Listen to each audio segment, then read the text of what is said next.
기도드립니다. 성부와 성자와 성령의 이름으로 아멘. 시편 8편의 말씀입니다. 우러러 당신의 하늘을 바라봅니다. 당신 손가락의 작품들을, 당신께서 굳건히 세우신 달과 별들을 인간이 무엇이기에 이토록 기억해 주십니까?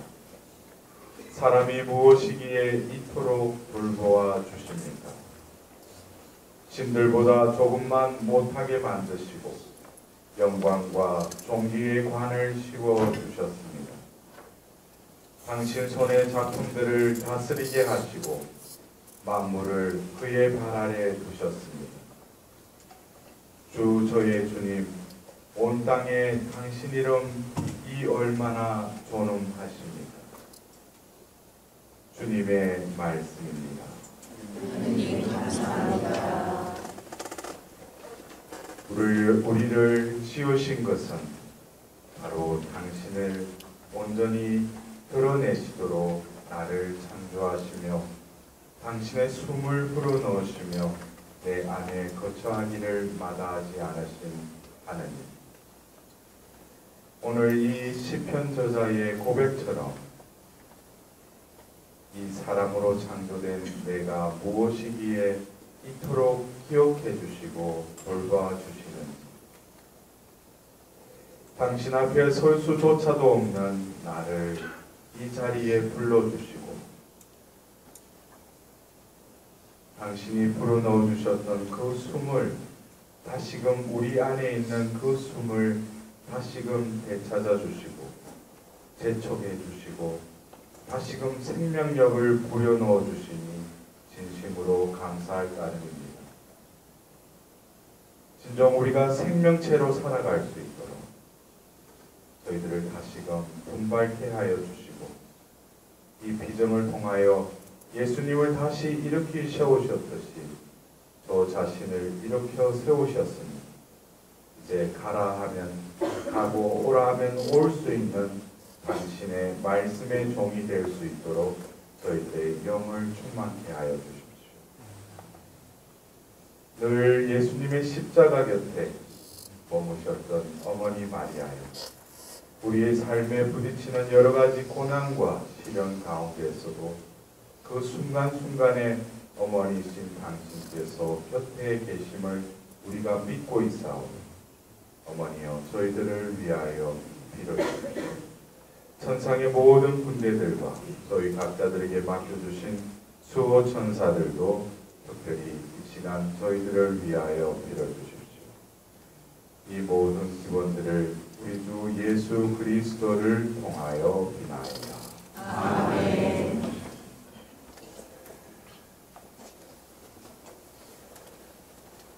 여러분들, 우리가 1박 2일이라는 어쩌면 짧은 시간일 수도 있는데, 만 하루 동안 하나님께서는 천년도 하루 같으신 분이고 또 하루라는 우리 이 시간대 속에서 우리한테 못할 게 뭐 있겠습니까? 그래서 여러분들이 어제 하나님의 거처인 나라는 그 강의로부터 하나님께서는 우리에게 그 죄에서 우리를 구출해 주시는 또 자비의 영을 우리에게 부어주셨고, 이제는 아버지의 품으로 나아갈 수 있도록 그 회복의 영을 우리에게 또 부어주신 그 성령을 보내주신 하느님이 참 좋으신 분이시죠? 네. 그래서 여러분들이 다시금 우리가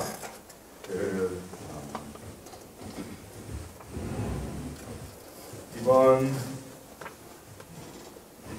우리가 그 비정의 36장 26절에 내가 너희에게 새 마음을 넣어주고 새 영을 불어넣어 주리라 라는 이 말씀을 우리가 도식적으로 한 번 더 간추려서 여러분들 머릿속에 왜 제가 이것을 말씀드리냐면은, 우리가 이미지하고 내가 이때까지 쫓아왔던 어떤 성령의 이미지와 성경에 분명히 예언되었고 또 이 시대에 하나님께서 또 그것을 이루시기 위해서 저를 도구로 해서 선포하게 하시는 것뿐이에요. 저는 뭐예요? 성경에 나온 그 스팟, 그 지점들을 또 통찰하게 해주셔서 여러분들에게 알려드리는 것이고, 중요한 것은 이 말씀을 우리 머리로서 지식적으로만 알아들을 게 아니라 하나님은 이 말씀을 이루어 가실 뿐만 아니라 내 가운데 내 안에 현존하시는 그 하나님의 생명이 지금도 뭐예요? 늘 함께 계심을 깨달아라는 거죠. 그래서 그 하나님이 당신의 모상과 비슷하게 또 당신의 모습대로 인간을 창조하셨지만 인간은 죄와 죽음의 옆에 고적거려 있는 우리들에게 한 분이신 하느님이시지만 당신의 그 위격이 삼위격, 그러니까 성자라는 것을 드러내신 것은 바로 우리를 죄와 죽음에서 구원하기 위해서 성자를 보내시죠. 그래서 성부 하나님, 또 성자 하나님을 통해서, 그래서 그 에제키엘에서 그 36장 25절에 너희에게 정결한 물을 뿌려서 모든 우상에서 묻었던 때를 내가 깨끗이 씻어주겠다 라는 성부의 그 말씀이 성자께서 강성하셔서 바로 새로운 파스쿠아, 죄와 죽음의 세계에서 구원하기 위해서 예수님은 스스로 속죄양이 되셨고 피를 흘리셨고 죽으셨죠. 그리고 부활하셨어요. 그리고 부활하셔서 바로 그 제자들에게 나타나셔서 숨을 불어넣으면서 성령을 받아라. 그래서 결국 죄와 죽음의 그 허덕이는 우리 인류를 구원하기 위해서 예수님은 죽음에까지 순종하시고 더불어서 부활하셔서 그 제자들에게 나타나셔서 요한복음 20장 23절에 숨을 불어넣으면서 성령을 받아라. 근데 우리가 똑같은 성령이지만 예수님은 부연적으로 뭐라고 그래? 누구의 죄든지 용서하면 그 죄는 용서받을 것이다. 죄와 용서는 바로 하나님의 자비를 드러내는 거죠.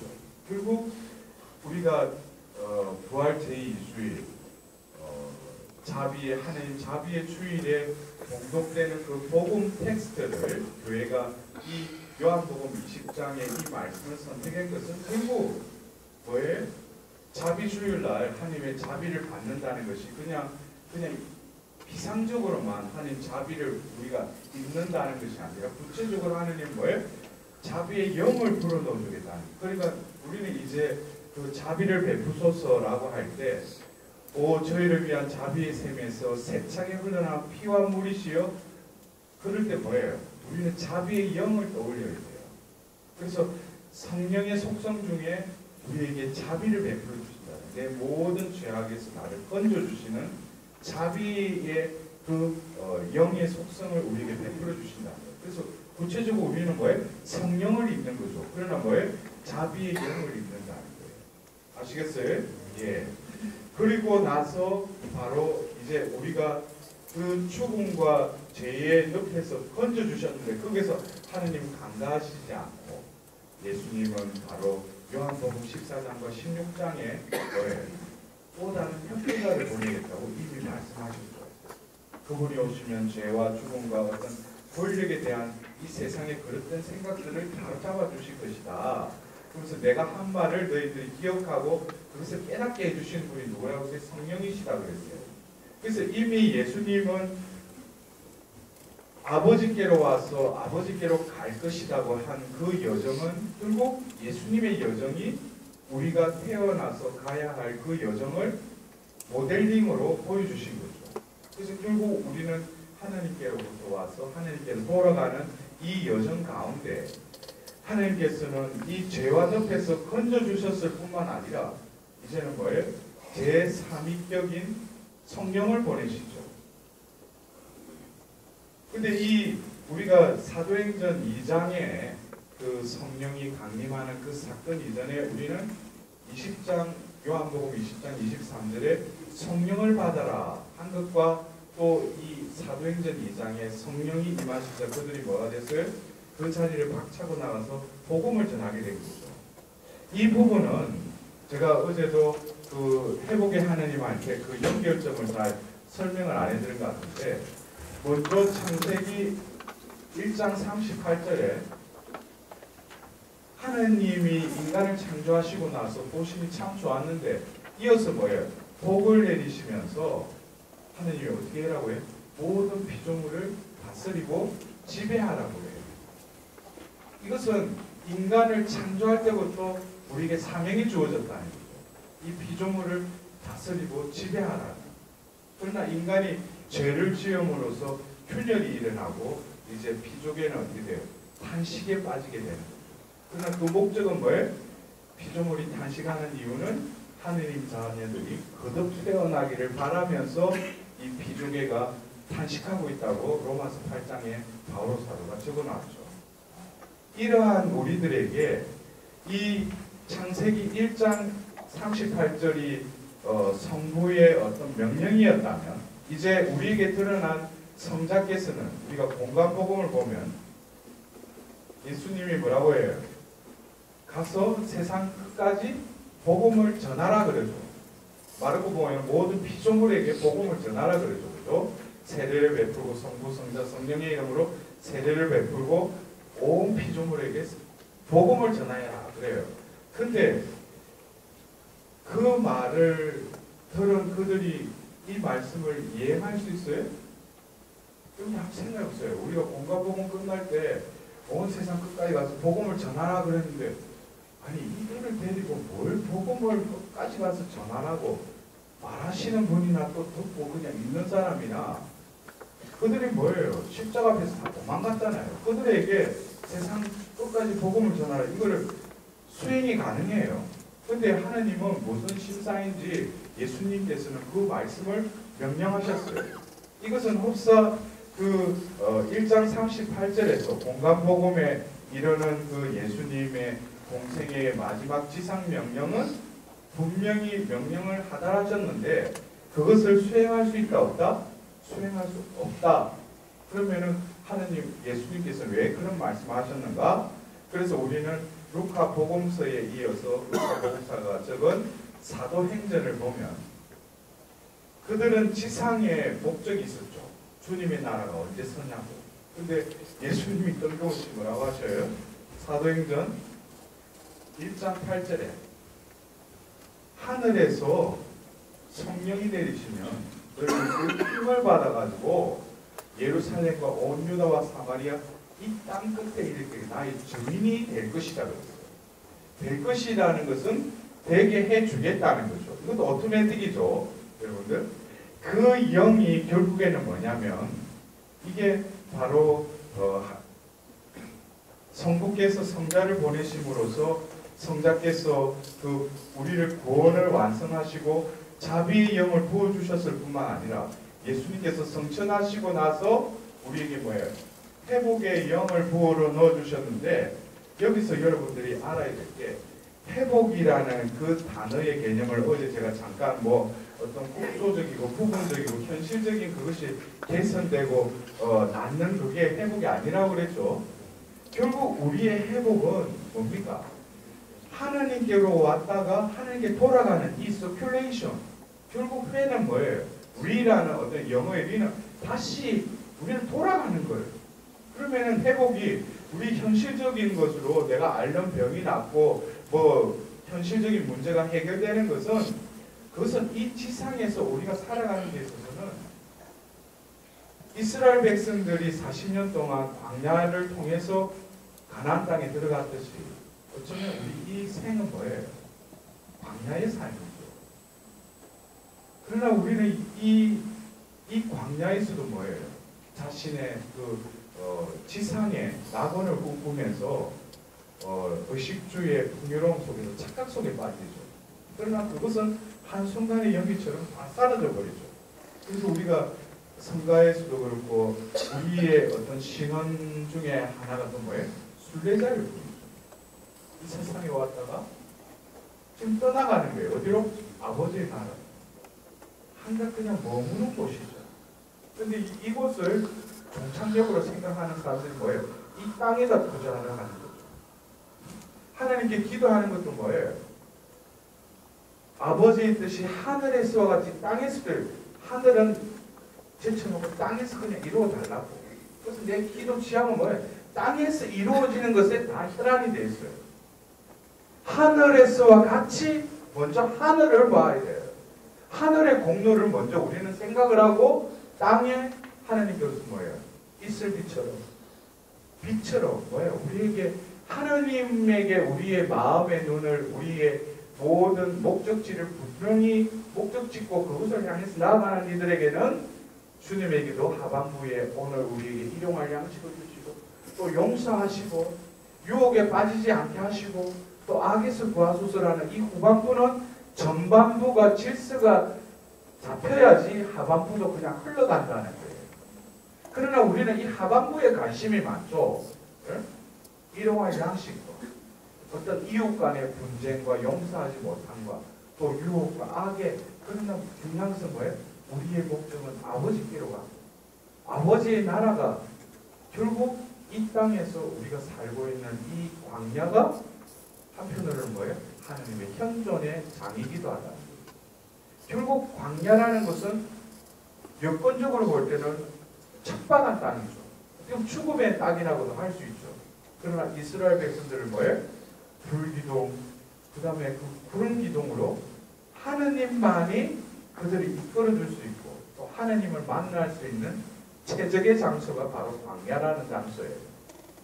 그래서 우리가 광야에 서 있고 순례자인 우리들이 진정 하느님 나라를 향하는 데 있어서 그냥 버려두시는 게 아니라 하느님 뭐예요? 우리에게 협조자를 보내주셨다. 그분이 뭐예요? 삶의 영이시다. 그래서 우리가 삶의 어떤 그 질서라고 할까, 내 삶의 우선순위 이 부분에 있어서도 이 회복이라는 이 의미는 결국 뭐예요? 우리는 왔다가 다시 되돌아간다는 거예요. 그러나 그 되돌아감에 있어서도 하나님은 이 보호자 성령을 통해서 뭐예요? 죄와 죽음에서 우리를 구원할 뿐만 아니라 더불어서 뭐예요? 우리를 하나님의 자녀답게 살 수 있도록, 그러면 하나님 자녀답게 사는 것을 예수님은 뭐라고 했어요? 바로 이 사도행전 1장 8절의 말씀은 이 25절에서 하나님의 자비에 대한 관련된 말씀을 하시고 26절에서 바로 그 새 마음과 새 영을 넣어주겠다가 하시고 이어서 그 에제키엘서 26장 이후로 27절에서 28절을 보면은 우리가 뭐예요? 먼저 26절 후반부에 보면은 내가 새 마음과 새 영을 넣어주겠다 하시고 나서 이어서 뭐예요? 너희의 돌 같은 마음을 살과 같은 마음으로 바꿔주겠다 그러셨죠. 그러니까 이게 아주 팁이에요, 팁. 첫 번째 새 영이 우리한테 임하면은 뭐예요? 살과 같은 마음이 내 안에 그냥 형성이 된다는 거예요. 그래서 여러분들이 우리가 새 영이라는 그 의미를 제가 어제 그릇에 비유해서 이렇게 이해할 수 있도록 제가 설명을 해주고요. 우리를 다시금 씻으시고 깨끗하게 하시고 원래의 영인 성령께서 우리 안에 충만하게 하셨어요.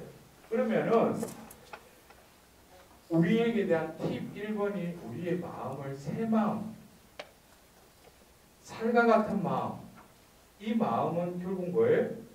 하느님의 영이 숨쉬고 머무는 마음이라는 거예요. 새 마음이라는 거예요. 더불어서 팁의 두 번째 팁은 뭐예요? 너희들이 지키려고 했던 모든 법규도와 규칙들을 지키게 해주겠다는 거죠. 이것은 결국 뭐예요? 계명은 지키는 것인데 그 지킨다는 의미는 뭐예요? 관찰하고 주시하고 그걸 간직하는 거. 그럴 때 뭐예요?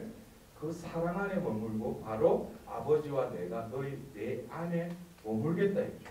그러면 뭐예요? 그 계명은 지켜진다는 거예요. 나는 간직했을 뿐인데 준수하게 된다는 거죠. 왜? 오토매틱이니까. 그게 팁의 두 번째 팁이라면 세 번째 팁이 뭐예요? 너희 조상들을 데리고 갈 땅으로 내가 데려가 주겠다는 거예요. 결국 뭐예요? 내가 이 지상의 여정이 끝나고 영원한 복락의 나라로 내가 가는 게 아니라 하나님은 그 영이 너희들에게 머무르고 그 영 안에 거하는 자들은 뭐예요? 그 약속의 땅으로 내가 데려가 주겠다. 그리고 궁극적으로 구약의 계약을 맺을 때마다 제가 어제도 강의 중에 말씀드렸듯이 그 계약을 종결할 때는 꼭 존재 대 존재론적인 그것을 규명을 분명히 지으셔요. 나는 너희의 하나님이고 너희는 나의 백성이다 했는데 이 28절에서는 바로 뭐예요? 나는 너희의 하나님이 될 것이고 너희는 나의 백성이 될 것이다 그랬어요. 이거는 또 뭐예요? 백성이 되게 해 주겠다. 이제 좀 알아듣네. 오토매틱이라는 거. 그러니까 이게 뭐 우리가 이러한 말씀에 분명히 적혀 있죠. 근데 우리의 의지가 그래요. 우리의 그 영적인 여정이라는 게 그냥 순류에 따라서 그냥 물결 흐르는 대로 살아가는 성령의 어떤 그 이끄심에 우리가 그냥 맡기면 되지만 그러면은 시냇물에 그냥 나뭇잎이 떨어지면 나뭇잎이 그냥 시냇물 가는 데 흘러가잖아. 근데 또 우리가 간과해서는 안 될 게 옛 인간으로 살았던 나의 정철된 내 존재 자체가 하나님이 새 영과 새 마음을 넣어줬다 해가지고 단번에 내가 새 인간이다 해가지고 여러분들 아셔야 돼요. 우리가 그 루카복음 15장에 그 작은 아들이 황당한 배우를 받잖아요. 자기는 이거 아버지하고 하늘에 죄를 지었습니다 하고 터벅터벅 걸어오는데 뭐야 저쪽에서 아버지가 뛰어왔어요. 그래가지고 하는데 오랍쇼 보는데 앞에 아버지가 온 거야. 근데 이걸 어떻게 하지? 이거 수습을 해야 되는데 근데 아버지는 아무 말 안 하고 뭐야 그냥 끌어안아요. 입을 맞춰요. 근데 더불어서 뭐예요? 잔치를 벌이자 해가지고 송아지를 잡고 뭐 가락지와 가장 좋은 옷과 신발을 그러니까 너무 황당한 거예요. 자기가 예상했던 의외의 상황들이 계속 진행이 되니까. 그러니까 여러분들 그래요. 루카복음 15장에 잃었던 아들 거기서 가장 우리가 볼 때는 뭐 불평불만을 한 그 큰 아들이 가장 마음이 아팠을 때는 더 처참한 존재가 있었죠. 뭐예요? 그건 살찐 송아지. 아니, 지는 먹고 산다 해가지고 살이 한번 버티고, 근데 뭐예요? 졸지에 누가 돌아왔다 해가지고 살찐 송아지를 잡아요. 자기는 그날 제삿날이야. 누구 돌아와가지고. 그러니까 우리가 그걸 알아야 돼요. 제가 그 루카복음에는 큰 아들이 오면서 그 투덜투덜 하는 것으로 해서 아버지가 또 그걸 달래는 그 장면으로 끝나는데 여러분들 한번 보십시오. 작은 아들이 의외의 상황이 벌어졌잖아요. 근데 큰 아들, 그 형은 뭐예요? 자신의 어떤 인간 됨됨이와 그걸 뻔히 다 알아요. 근데 그 이후의 삶은 어땠을까요? 아버지로부터 이 의외의 후한 처사와 후한 대접을 받았는데 이제는 뭐예요? 내 삶이 뒤따라줘야 된다는 거예요. 그 형이 보고 있다는 거죠. 저놈이 금가락지 신발 옷 어울리지도 않죠. 깨제제가 식지도 않은 그 몸에다가 그 좋은 옷이 어떻게 어울리겠어요? 깨끗이 씻어야지. 씻고 보면 때깔도 좀 갖추고 나서 이제 서서히 외모적으로도 조금 이제 본 얼굴로 돌아오지만 중요한 건 내 내면이 바뀌려면은 부단한 뭐예요? 노력이 필요한 거예요. 이게 우리가 의지가 협력해야 돼요. 하느님의恩총에 우리가 내 의지가 어떻게 협조해야죠. 근데 여러분들 그래요. 이번에 비전 가가지고 세용 받았다고 그래가 집에 가가지고 내 세용 받았어. 근데 행동이 하나도 안 변해. 말투도 안 바뀌어. 무슨 세용? 근데 그걸 아셔야 돼. 낙엽이 그 시냇물에 그냥 흐르는 대로 흘러가는 것도 신앙의 한 단면이지만 또 다른 단면은 역류를 거슬러서 연어가 올라가면서 많은 그 중간에 탈락하죠. 근데 온몸이 만신창이가 돼서 그 상류 끝까지 이르는 극히 소수의 연어만이 거기에 도달하죠. 그러나 뭐예요? 온몸은 만신창이가 되었지만은 알을 놓죠.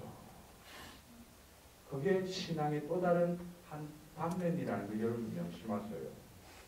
하느님의 성령의 이끄심에 온전히 순응하는 거지만 또 나의 곤조와 내 개 같은 성질은 그대로 남아있다는 거죠. 그러나 이미 나를 새 인간으로 재창조하셨지만 거기에 걸맞는 존재로 살아가려면 어떻게 돼? 부단한 내 습관을 고치고 생활 방식을 바꾸고 주위의 인간관계도 정리하고 시간에 대한 개념도 재정립을 하고 그리고 그 시간의 때에 맞춰서 뭐예요? 기도하고 또 성사생활을 열심히 하고 또 틈나면 뭐예요? 말씀을 읽고 묵상하는 그러한 새로운 습관을 들이지 않으면은 새 마음과 새 영은 어느새 뭐예요?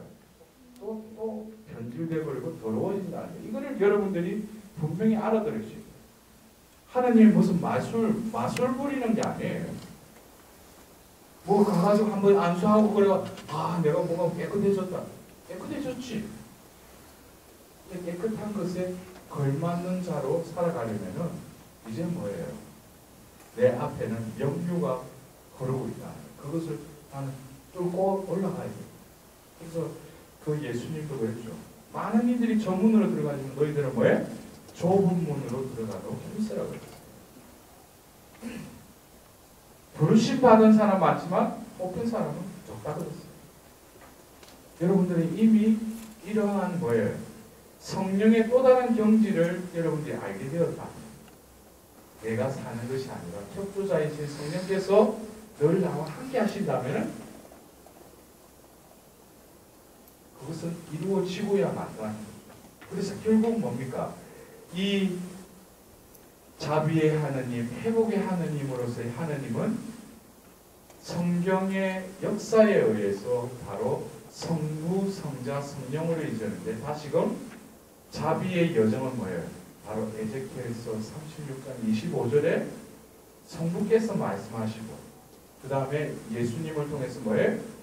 바로 성령을 받아라. 누구의 죄든지 용서하면 그 죄는 용서받을 것이다 하면서 우리에게 자비의 영을 보여주시죠. 이게 성부, 성자, 성령으로 이어지는 자비의 여정이라면 그 이후에 바로 창세기에 다스리고 지배하라고 하신 그 말씀이 예수님께 와서는 온 세상에 두루 다니면서 복음을 전하라는 그 말씀을 결국에 버렸어요. 피조계를 다스리고 지배하는 것이 인간의 사명이라면 그것은 연장선에 보면 그것이 하나님 백성이라는 거죠. 결국 이 에제키엘서의 36장 26절에 이어서 나오는 27절에서 28절 궁극적으로 28절에 뭡니까? 나는 너희의 하나님이 되고 너희는 나의 백성이 될 것이다. 이것은 결국 뭐냐면 창세기 1장 38절의 그 말씀을 이제는 뭐예요? 영을 부어주겠다는 거죠. 그러면은 뭐예요?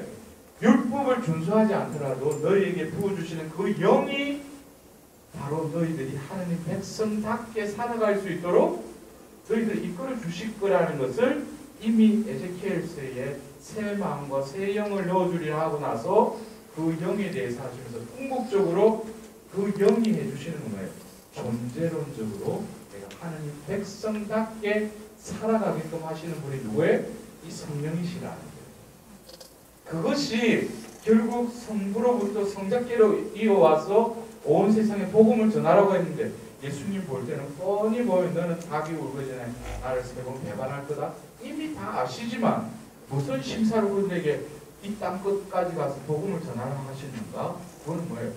제3위격인 성령을 이미 최후의 만찬 때 말씀하셨을 뿐만 아니라 바로 때가 됐을 때 오순절한 거예요. 성령이 임할 것도 이미 작정하시고 바로 성천 직전에 하신 사도행전 1장 8절의 말씀을 보면 뭐예요? 나의 주인이 될 것이다. 이것은 바로 다스려라, 지배하라, 또 나의 백성이 될 것이다 라는 성부의 말씀이 예수님께로 와서 뭐예요? 바로 나의 증인이 될 것이다. 이거는 한 맥락 안에서 흘러간다는 거예요. 근데 그것이 성부, 성자께로 이어질 뿐만 아니라 오순절날 성령이 임했는데 그들은 의도하지도 않은 그 영으로 가득 차서 어떻게 돼요? 그 다락방을 박차고 나가죠. 그리고 그 입을 통해서, 그리고 그 행위를 통해서 뭐예요? 그래서 여러분들 보십시오. 오후 3시에 요한과 베드로가 성전에 올라가다가 회생 안전뱅이가 앉아있어요. 그 이 사람이 적선하려고 베드로 보고 이렇게 하는데 베드로가 그걸 주시했다고 그랬어요. 근데 베드로가 그거에 일어나서 뭐예요? 그의 손을 잡으면서 나는 금도 흠도 없습니다. 나를 구원해줄 주 예수 그리스도의 이름으로 일어나 그러지하고 그를 버뜩 일으키 세워요.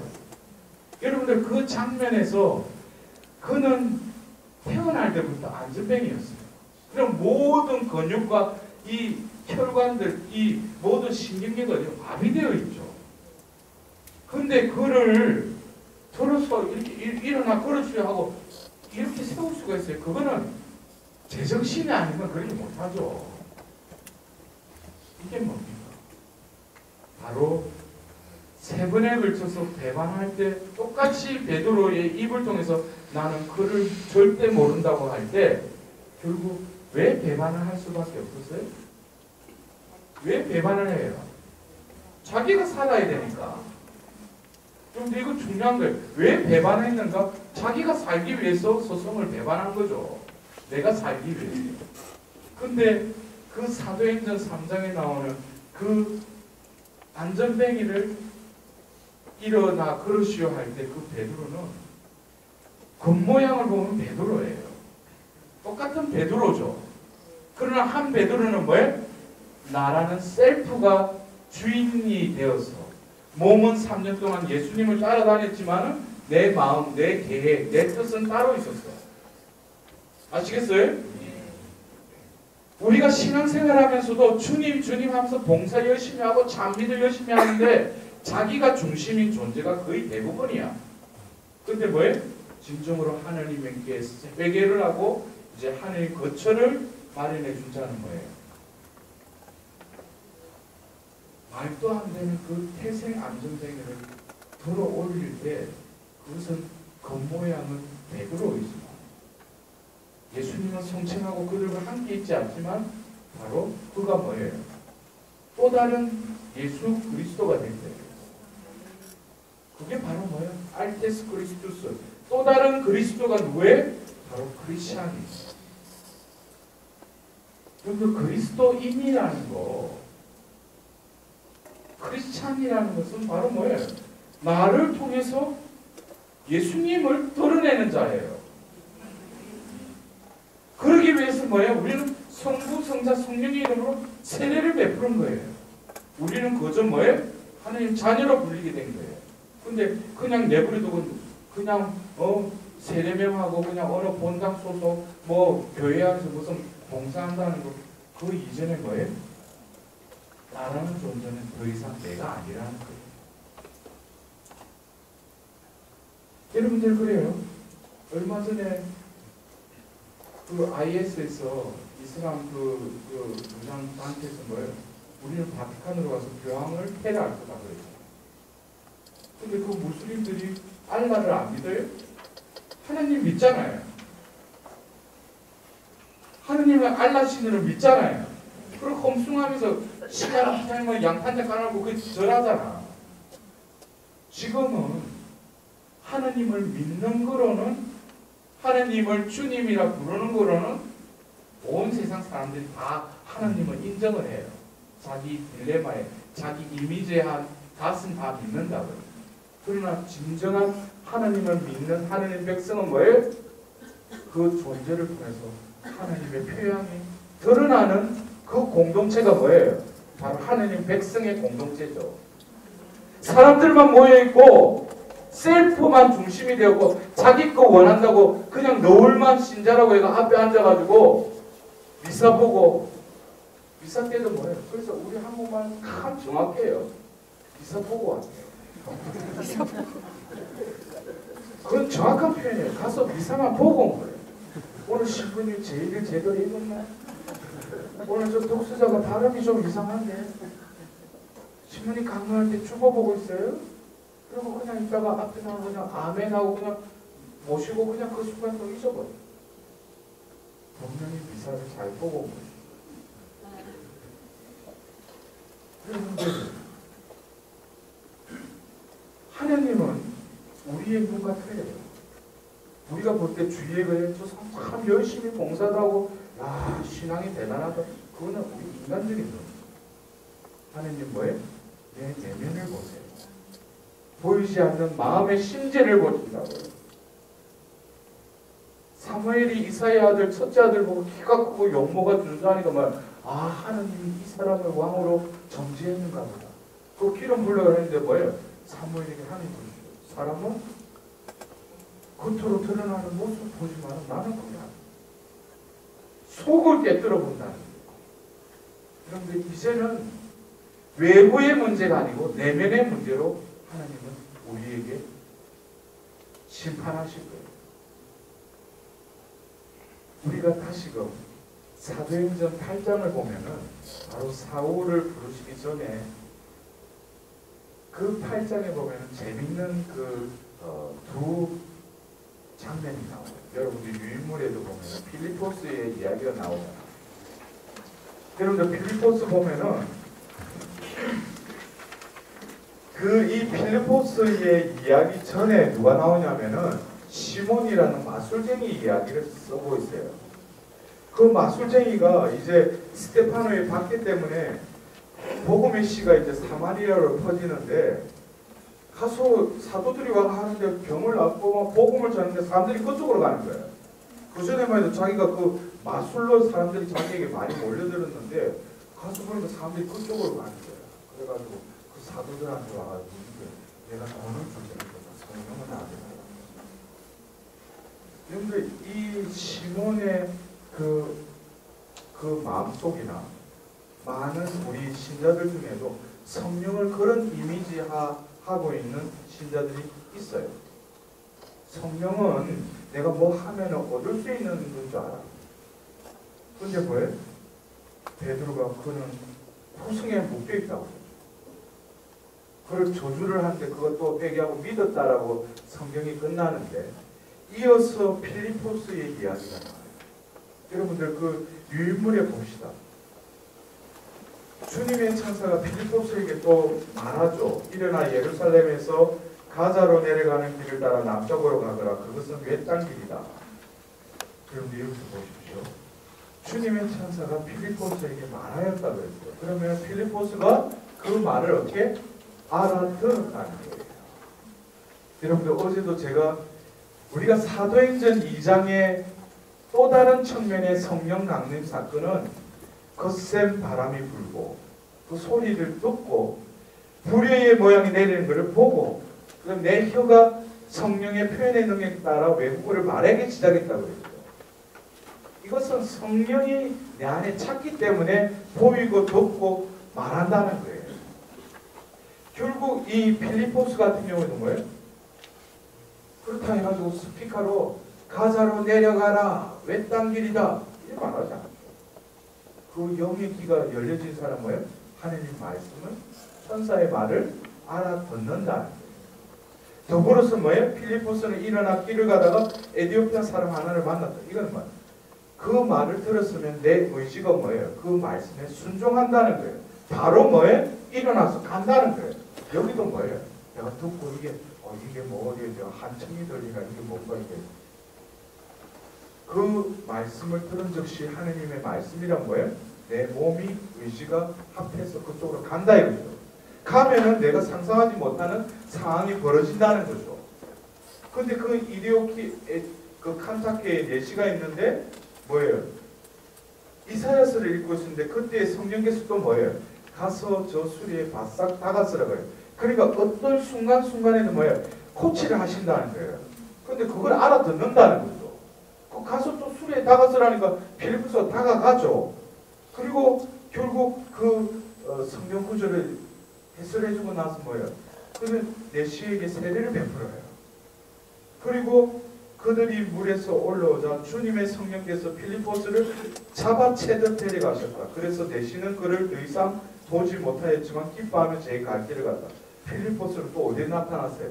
아스도스에 나타나 가이사랴에 이르기까지 모든 고을을 두루다니며 복음을 전하였다 그랬어요. 여러분들, 이 필리포스의 이 행적을 보면은 시작과 끝이 뭐예요?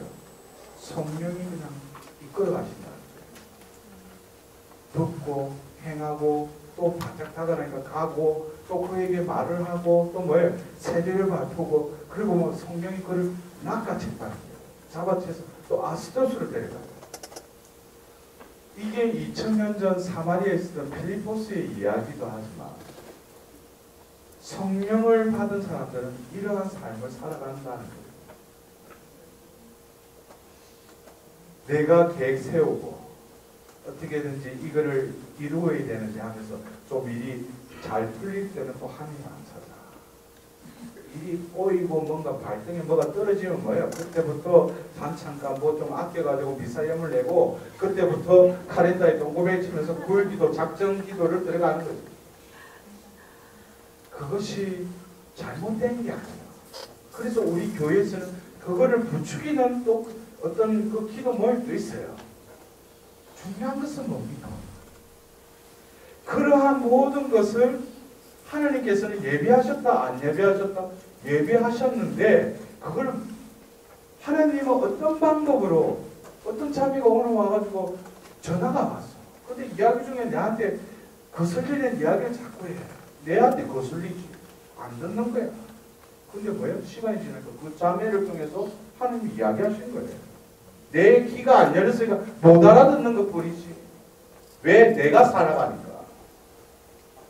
우리 가족들 안에서 자녀들이 어리다고 해가지고 그냥 이야기하는 거 무시하지 마세요. 그 아이들은 오히려 날보다도 영혼이 순수해요. 저희 수도에 꼬맹이 2살짜리가 오는데 내가 그 애한테 기도를 계속 부탁해요. 그래서 어느 날 내가 가는데 양동원에 우리 부모님인데 가는데 오늘 미카엘아 나를 위해서 기도해 좀 알았지. 그래서 그 하루 끝내고 이제 버스 타고 오는데 그래 야 미카엘아 오늘 벌써 성모님한테 기도하니까 내가 뭐라고 하지? 그러니까 잘하고 있대. 여러분들 어린아이처럼 되라 했잖아요. 우리는 무슨 내가 뭐 커서 보면 내가 성인인 것처럼 보일지 몰라도 우리는 많은 오류 속에 살고 있어요. 착각 속에 살고 있어요. 우리가 많은 성인 성녀들 보세요. 그분들의 어떤 삶의 수칙 중에 하나가 뭐예요? 단순해요. 단순하다는, 무식하다는, 무지하다는 그 의미하고 틀려요. 하느님의 성령이 이끄는 대로 뭐예요? 그게 순응하는 거예요. 다른 주위의 어떤 눈을 의식하고 남의 어떤 처우를 거기서 의식하면서 행동하는 게 아니라 성령이 이끄는 대로 그것을 최우선적으로 순응하는 것이 성인 성녀들이에요. 그래서 우리 성인 성녀들의 삶은 뭐예요? 그 사람을 통해서 하나님이 엄청난 열매를 맺으셔요. 내가 그런 능력이 없어요? 그 사람 성인 성녀보다도 더 능력도 많고 학식도 많아요. 근데 뭐예요? 어린이 같은 신앙이 없어요. 여러분들 어떤 종이 한 장 차이예요. 그걸 깨닫지 못하면 뭐예요? 매번 진흙탕에 호적거리다가 또 올라와가지고 또 하면은 또 하나님 또 끌어올려주셔요. 또 그래 또 하고 또 에제키엘서에 나오면 깨끗이 씻어가지고 하니까 장신구도 달아듣는데 또 뭐예요? 몸 파는 그 이스라엘의 어떤 실상을 에제키엘이 꽂아서 예언하듯이 나의 삶이 뭐예요? 좀 뭔가 나아졌다면 또 나아진 거 그거 가지고 또 뭐예요? 그래서 어떤 사람은 기도해도 치유가 안 일어나요. 왜요? 못 나가면 더 악한 짓을 할 것 뻔히 아니까 그냥 놔두는 거예요. 여러분들 그거 알아야 돼. 내가 어떤 병에 대해서 기도하는데 병이 안 난다. 그거는 하나님만의 전망이 있어요. 그 이전의 병, 이 육신의 병 이전에 뭐야? 하나님은 내 영적인 병을 치유해 주시기를 원하는데 나는 오로지 뭐야? 겉으로 드러나는 고통스러우니까 이 병 좀 낫게 해달라고 우리가 어디 신통한 데 가면은 이곳저곳 가서 불나방처럼 불나방 가면 뭐야? 불 속에 뛰어들어 죽잖아. 여러분들 우리가 제가 어떤 면에서 철학적인 좀 표현이 있는데 존재에 대해서 이야기하니까 이 신부님 강의가 좀 어렵다 그러는데 결국에는 존재로 다 통하는 거예요. 우리가 라틴어 격언에 보면은 아제레 이런 걸 좀 해야지 조금 배우면 띠가 나요.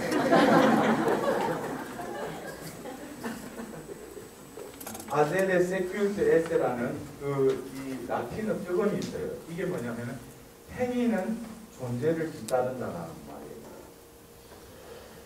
제가 그 사제 서품을 받을 때 서품 선거를 그 마르코 복음 1장 38절에 나는 이 일을 하러 왔다. 그 말을 계속 올려줘가지고 제가 그 말씀을 서품 선거로 정했어요.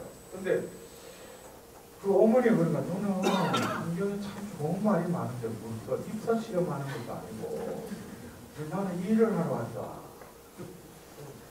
저한테 그 말을 계속 주셨습니다. 근데 사제가 되고 나서 또 만신창이가 되는 하나님이 또 회복사도직을 또 하게끔 저를 이끄셔가지고 제가 사제 소통 10년째 됐을 때 내 사제로서의 10년을 이렇게 되돌아보면서 그 서품 선고가 떠올랐어요. 나는 이 일을 하러 왔다. 그래서 하나님이 이 일을 맡기기 위해서 나를 사제로 또 이렇게 서품받게 했구나. 근데 내 딴에는 어떤 때는 열심히 했어요. 근데 제가 이렇게 되짚어 보니까 어떤 시기 동안에는 내가 사목을 한다고 사도직 열심히 하려 보람도 느끼고 의미도 찾고 기쁨도 있었는데 어떤 때는 열심히 했는데 보니까 짜증나고 이거 팽개치고 싶고 안 하고 싶은 거예요. 그래서 나는 분명히 이 서품 성부대로 살아가려고 성령께서 나에게 어떤 모토로 나에게 주셨는데 왜 어떤 때는 이 말씀대로 살아가는데 어떤 때는 그 말씀이 좀 성가셔. 그러면서 제가 그 말씀을 다시금 이렇게 들여다봤어요. 나는 이 일을 하러 왔다. 그런데 이 말씀의 배경을 보면 카파르나움에서 바쁜 하루를 보내신 예수님께서 새벽녘에 어떤 외딴 곳에서 기도하시는데 제자들이 오죠. 그러면 사람들이 또 찾고 있다고. 그래서 예수님이 말씀을 나는 이 일을 하러 왔다. 다른 고을에 가서도 복음을 전해야 된다. 그래서 나는 이 일을 하러 왔다. 그런데 제가 문득 그 말씀을 하셨어요. 나에게 나라는 그 주어에 제가 이렇게 포커스를 맞추고 나는 이 일을 하러 왔다. 제가 성품 받고 10년 동안은 나가 난 줄 알았어요. 나는 이 일을 하러 왔다. 나가 난 줄 알았어. 그래서 하나님이 내한테 이 일을 맡기시고 내가 열심히 하라고 은총 부어주시고 근데 뭐예요? 두 가지 양상이 나죠. 하나는 기쁘고 평화롭고 근데 어떤 때 짜증나고 때리치고 싶고 결국 뭐예요? 이 나를 난 줄 알았다는 거죠. 근데 그 성경의 말씀 나는 이 일을 하러 왔다 하는 그 말씀은 예수님이 하신 말씀이지. 그 나는 내가 아니라 예수님이죠. 근데 알아듣겠어요? 네. 그러고 나서 그때 제가 그래요. 이 착각 속에 살았구나. 내가 뭐 서품 받을 마음도 없는데 어떻게 하다 보니까 뭐 나를 또 사제로 해줬고 이 일을 나한테 맡기신 게 아니고 나는 도구일 뿐이죠. 나라는 이 도구를 통해서 누가 일하셔요? 예수님이 일하신다. 그래서 그때부터 뭐예요? 생각부터 내 마음가짐부터 생활 양식이 조금씩 바뀌기 시작해요. 내가 이 일을 하는 주체가 아니다. 예수님이 이 일을 하시는데 내가 그 일은 뭐예요?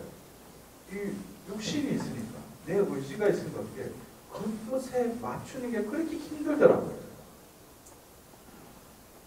그러던 중에 제가 양조원의 그게 산속에서 한 1년 동안 지낼 때 제가 문득 예수 성심성월에 우리가 예수님의 마음을 담게 해달라고 제가 혼자서 감실 앞에서 기도하다가 이런 기도가 툭 튀어나왔어요. 주님, 제 마음을 도려내시고 예수님의 성심을 제 안에 박아주십시오. 그 기도가 툭 튀어나왔어요. 그리고 나서 그 이후에 제가 생각하다가 성모님께 봉헌해야 되겠다라는 마음이 들었어요. 그리고 문득 33일 동안 그 몽포르 루도비코 그 책을 하고 33일 날 그 이전에 일요일 날 천주의 모친 죽일 날 혼자서 미사하면서 혼자서 스카폴라 축생에 혼자서 내고 혼자서 공원에 버려. 근데 그 이후부터 내가 조금 이상하게 됐어요. 어제도 잠깐 말씀드렸듯이 저는 한 해가 시작되든 뭐 이러면 아주 빈틈없이 계획을 다 세워요. 그 섭외를 하고 그걸 이루려고 그래요. 근데 그 이후로 아무리 계획을 세우려고 하는 마음도 일어나지도 않고 내 마음속에 말씀하신 대로 저에게 이루어지기를 바랍니다. 그리고 가만히 기다립니다. 그럼 제가 바뀌었어. 내 이 어떤 기질도 바뀌어버린다. 그냥 나는 봉헌만 했을 뿐인데 성원이. 그리고 그 이후부터는 뭐예요? 내가 움직이는 게 아니에요. 하나님이 그냥 나를 도구로 쓰신 분이죠. 근데 하나님 말에 순종만 하면은 가는 곳마다 채려져 있어. 그래서 여러분들 인복하고 먹을 뿐만 있으면 이 세상을 그리고 살죠. 제가 어디 가면은 이제 먹으려고 숟가락 이제 들려고 할 때 딱 내가 나타나. 어떤 사람은 가면은 이제 파고 이제 설거지 하려고 할 때 딱 나타나. 그럼 내가 가는 곳마다 뭐 그냥 푸짐한 음식상을 다 준비해 주시는 거예요. 단 뭐예요? 하나님 이끄심에 순응하는 마음. 그리고 적재적소에 뭐예요? 필요한 사람들 딱딱 붙여주셔요. 그전에도 하나님이 나에게 그렇게 붙여주셨지만 뭐예요? 이 필리포스처럼 성령에 순응하기보다는 내 계획과 내 뜻이 앞섰기 때문에 그 고마운 어린들도 뭐예요? 그냥 팽개쳐버린 거예요. 원하지 않는 사람들 뭐예요? 그 사람들한테 더 가까이 가는 거예요. 왜? 내가 선호하니까. 근데 그런 것들이 정리가 다 되는 거예요. 하나님이 만나라 할 때 만나고 헤어지라 할 때 헤어지면 더 이상 내가 연락하고 싶어도 딱 끊어버려요. 왜? 하나님이 만나지 말라고. 아제레 세큐르레세 결국 뭡니까? 이 에세 존재로부터 뭐예요? 행위가 뒤따른다. 마르타 보고 뭐라고 했어요? 마르타 너는 많은 일에 신경을 쓰는데 필요한 건 한 가지뿐이다. 여러분들 우리가 교회 안에서 각자가 봉사직을 맡고 여러 가지 봉사도 하고 가정 안에서 아내로서 남편으로서 아버지 어머니로서 여러 가지 우리에게 맡겨진 일이 있어요. 그러나 그것을 내가 주체가 돼서 하는 데는 한계가 있어요. 남편도 뭐예요? 인생의 반려자 그러면은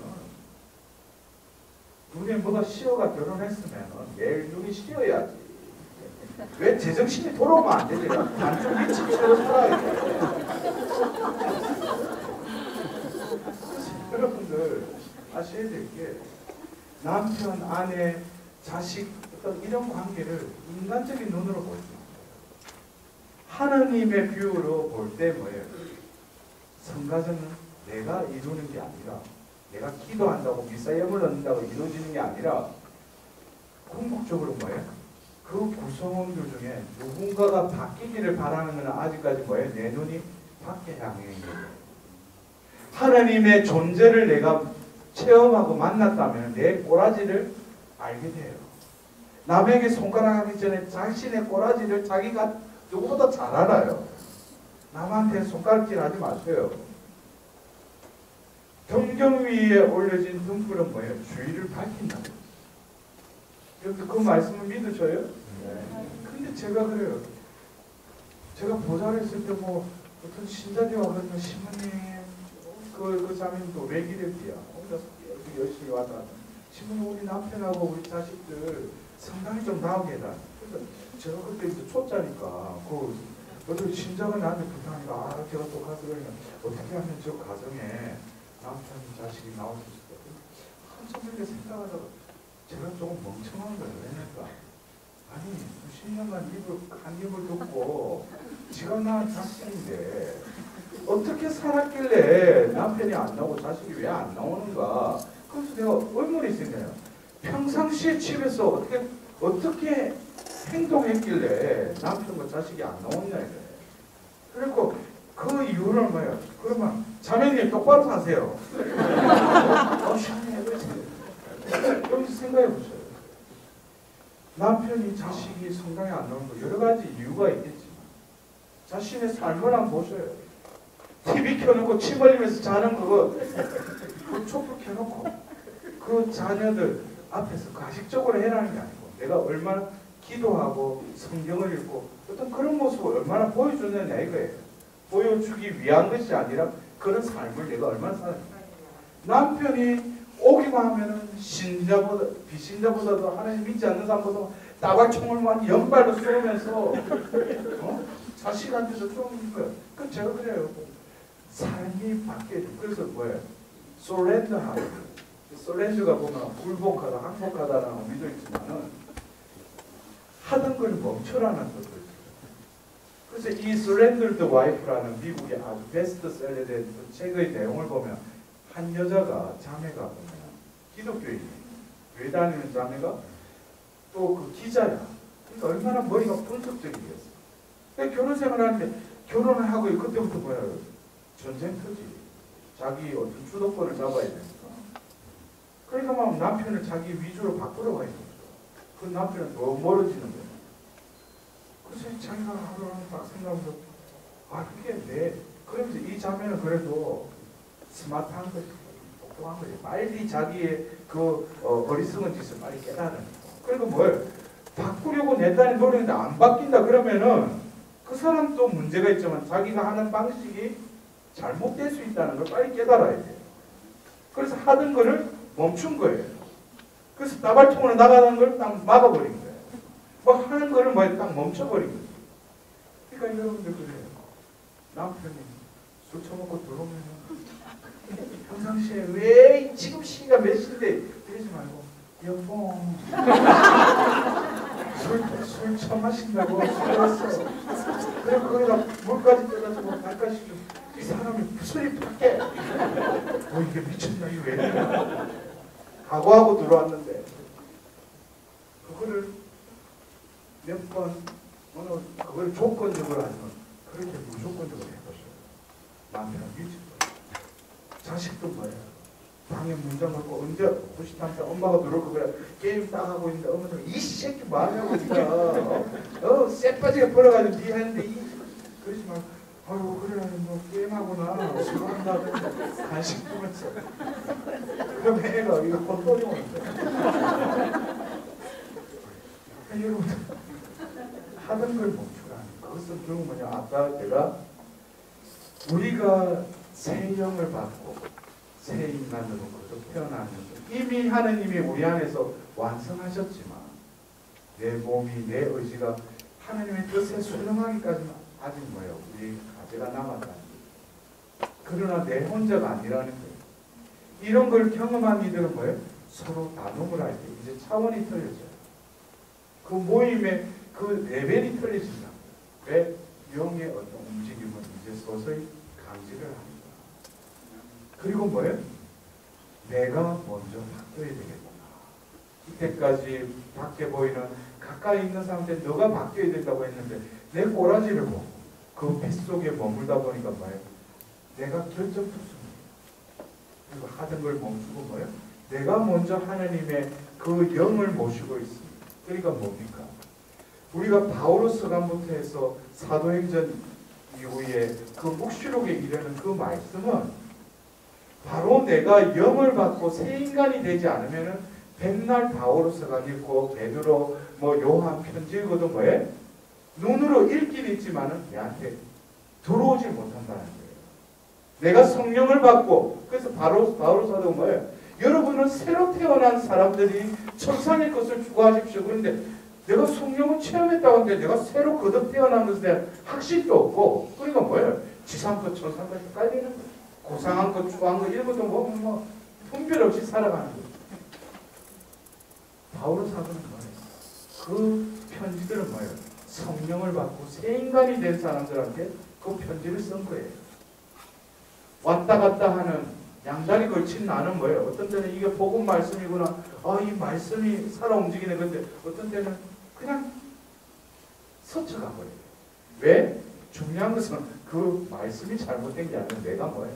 왔다 갔다 하니까. 여러분들 우리가 이 네 번째 그 강의를 마무리하면서 다시금 저는 그런 생각이 들어요. 어제 제가 강의 중에 말기 암 환자를 제가 예로 들었듯이 하나님께서는 이번 비전을 통해서 나에게 놀라운 업적을 드러내셨어요. 우리가 주시해야 될 것은 눈에 보이는 이 세상을 그대로 똑같아요. 그러나 뭐예요? 내가 진정 하나님 안에서 새 마음을 받고 새 영을 입었다면, 진정 그 안에 속한 자로서 살아간다면, 내가 아침에 침대에서 내려와서 땅을 밟을 때 그 땅이 새 땅이에요. 그리고 내가 머리를 쳐들고 하늘을 볼 때 똑같이 보이는 하늘이지만 내 눈에 비치는 하늘은 새 하늘이에요. 왜? 바로 내 존재가 바뀌었기 때문에 그렇게 보인다는 거죠. 세상 사람들은 뭐예요? 눈에 보이는 가시적인 세상만 보여요. 그런데 하느님 안에서 거듭 태어난 이들은 뭐예요? 모든 것이 새롭게 보여요. 모든 것이 뭐예요? 하나님의 작품으로 보여요. 모든 것이 뭐예요? 하나님 사랑이 넘실거림을 늘 발견하고 그것을 확인하게 돼요. 우리는 하나님의 특권을 받은 사람이에요. 하나님의 고귀한 품위를 지닌 사람들이에요. 우리는 그것을 회복해서 우리의 영원한 협조자이신 그 성령을 잃지 않고 그 탄식을 우리가 기로 흘러보내지 않고 늘 성령의 주시하고 성령의 불을 켜고 성령의 그 슬퍼하시지 않는 기뻐하시는 일에 우리의 주의를 기울이면 어느 때가 되는 거예요. 내가 내 스스로 변했다고 그거는 가짜예요. 주위에서 뭐예요? 야, 네 요즘 탁졌다. 네 요즘 뭐 병원 담았더니 네 얼굴이 예뻐졌대. 그건 진정으로 변화됩니다. 나는 의도하지 않고 그냥 성령 안에서 살아가는데 어느 때가 되면 주위 사람들이 알아봐요. 그리스도의 한계를 맡게 된다고요. 그 사람을 보는데 뭐예요? 하느님을 바라보게 되는 거예요. 우리는 뭐예요? 바로 성인 성녀로 거룩한 자로 불림받은 거예요. 우리가 이 위령성호를 지내면서 11월 1일 모든 성인들의 날을 또 기점으로 해서 전례력으로 마지막 달을 우리가 보내면서 한 해를 내가 맞이하는 것이 아니라 하나님께서 또다시 나에게 기회를 주시는 거예요. 네가 구원에 합당한 자가 되라고 한 해의 유예기간을 나에게 허락하시는 거예요. 나는 감지덕지로 그냥 뭐예요?